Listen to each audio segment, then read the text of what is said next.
ഇന്ന് പുലർച്ചെ 12 മണിക്കാണ് നാടോടി സ്ത്രീയുടെ കുട്ടിയെ തട്ടിക്കൊണ്ടുപോയത്. തിരുവനന്തപുരം പേട്ടയിലാണ് ഈ ഒരു സംഭവം നടന്നിരിക്കുന്നത്.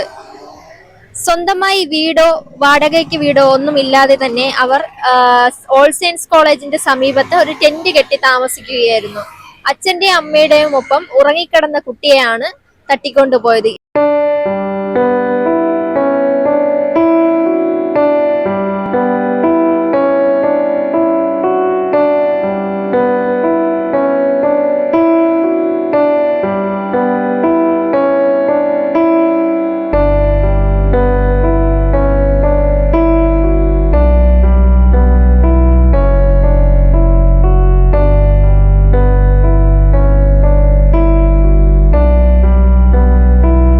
തിരുവനന്തപുരം പേട്ടയിലാണ് 2 വയസ്സുള്ള പെൺകുഞ്ഞിനെ തട്ടിക്കൊണ്ടുപോയതായി പരാതി കിട്ടിയത്.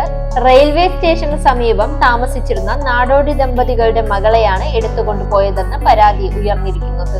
3 സഹോദരങ്ങൾക്കൊപ്പമാണ് ഈ കുട്ടിയും ഉറങ്ങാൻ കിടന്നതെന്ന് രക്ഷിതാക്കൾ പറയുന്നു. സംഭവത്തിൽ പോലീസ് വ്യാപകമായി പരിശോധന നടത്തുകയാണ്. ഒരു ആക്ടീവ സ്കൂട്ടർ സമീപത്ത് വന്നിരുന്നതായി മൊഴിയുണ്ട്.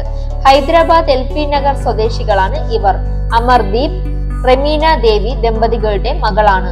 മേരി എന്നാണ് കുഞ്ഞിന്റെ പേര്. ഇവർക്ക് 4 കുട്ടികളാണ് ഉള്ളത്. ഇവരെല്ലാം ഒന്നിച്ചാണ് ഉറങ്ങാൻ കിടന്നത്. ഇക്കൂട്ടത്തിൽ നിന്നാണ് പെൺകുഞ്ഞിനെ തട്ടിക്കൊണ്ടുപോയിരിക്കുന്നത്.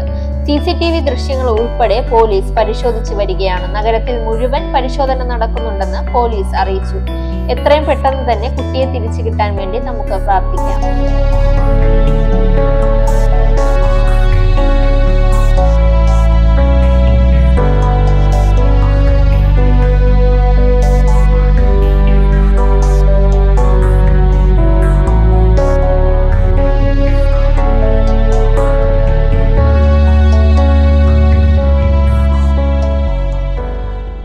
നേരിന്റെ വാർത്തകൾ നിങ്ങളുടെ വിരൽത്തുമ്പിൽ എത്താനായി സാക് ന്യൂസ് ചാനൽ സബ്സ്ക്രൈബ് ചെയ്തും ഷെയർ ചെയ്തും ഒരു ശരിയായ മാധ്യമ നിലപാടിന് നിൽക്കാൻ ഞങ്ങൾ നിങ്ങളെ ക്ഷണിക്കുന്നു.